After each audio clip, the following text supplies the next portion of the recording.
Charged with count 1 of the indictment, conspiracy to violate the Racketeer Influence and Corrupt Organizations Act, which carries a sentence of 5 to 20 years. He's also charged with count 44 of the indictment, which is possession of a weapon by an incarcerated individual, which carries a sentence of 1 to 5 years. Count 45, possession of a telecommunication device by an incarcerated individual, which carries a sentence of 1 to 5 years. And last, count 46, which is participation in criminal street gang activity, which carries a sentence of 5 to 20 years. Mr. Mender is an ANC recidivist. The state did file a recidivist notice on December 9th of this year. If Mr. Mender was found guilty of all the counts in the indictment, he'd be looking at a maximum exposure of 50 years to serve in prison. And now, could you explain the difference? I think for I'm sure that Ms. Fagan has probably explained that to her client, but can you tell for the benefit of the record and for Mr. Mender's benefit, what potentially may happen if he were to be convicted of any of these particular counts? Like what would, under A or C? Yes, if he's convicted of any of the counts, as an ANC recidivist, Mr. Mender, you would have to get the maximum amount on for that charge, and then whatever time the court gives you, which if it was to be the maximum, you have to spend every day door to door, which means you have to spend every day in custody. He get no good time. No. It's a to-the-door sentence. Yes, he would get any credit for a time served. Of course, yeah, absolutely. But anything else would be a full sentence door to door. So his max is 50 years? Yes, Your Honor. Okay, and what's the state's offer? Yes, Your Honor. The state's offer for Mr. Mender as to count 1 is 16 years to serve 1 year, committed to time served, with a balance of 15 years on probation. The state would offer that his probation could be terminated upon successful completion of the first 10 years of this sentence, provided that he violated no provisions of the agreement or no special conditions of the agreement, and that he violates no law of the state of Georgia. As to count 44, the state's recommendation is 5 years to serve 1 year, commuted to time served, with a balance to be served on probation, concurrent with count 1. As to count 45, it would be 5 years to serve 1 year, commuted to time served in confinement. Commuted to time served, followed by 4 years on probation, concurrent with counts 1 and 44. And count 46 would be 16 years to serve 1 year, commuted to time served, followed by 15 years on probation, concurrent with count 1, 44, and 45.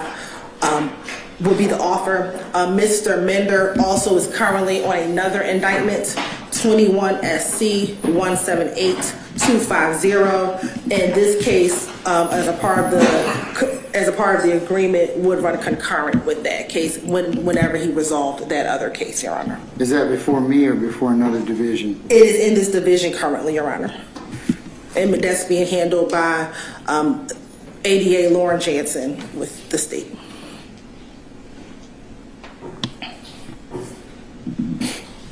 Does he have bond on that case ending in 250? I don't believe he has a bond on that case. No, he has a no bond status. But on this case, he could go home today.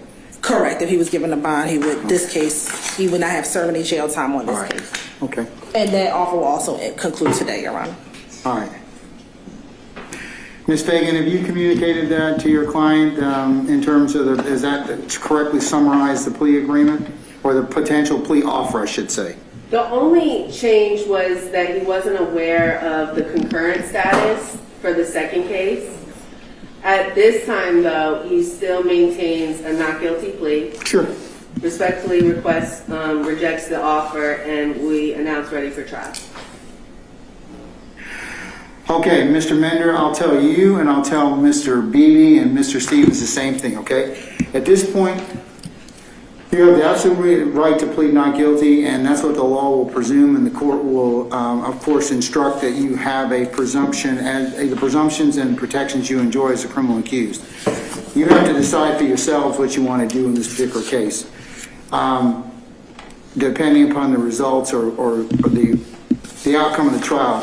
The only thing I would tell you and I'm sure that Ms. Fagan, she is a very fine attorney. Seen her work.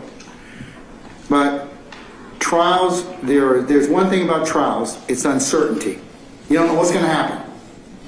So you got to beat 4 counts. If you don't beat them, what will happen is, under this A and C recidivist statute, I have to, under the law, sentence you to the maximum sentence. And then whatever I sentence you to, you serve to the door. That's not anything I have any discretion over. It's not anything because I don't like you or because of what you're being charged with or whatever. Those have nothing to do with anything. That's what the state of Georgia, the legislature has mandated that I sentence you to. So one of the things a plea does is you know what you're getting. It caps your exposure. So, and what the state's telling you today is, if you take the plea today, this is what you're going to get, and this is what I probably sentence you to, and you're done.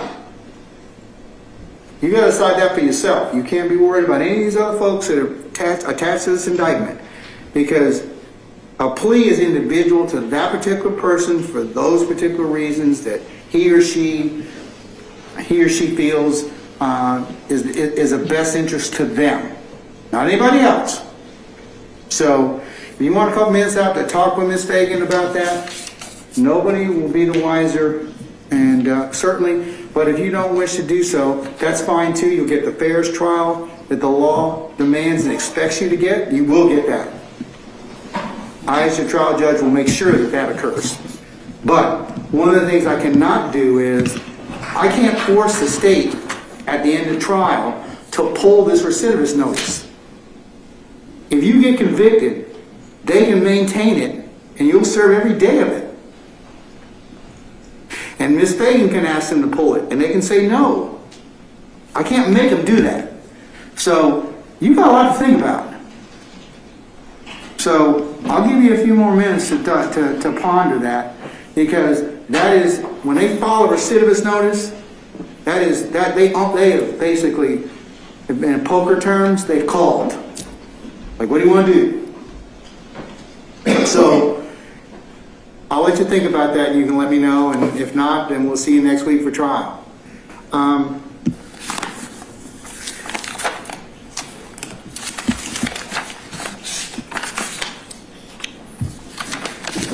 Mr. Beebe, where are you?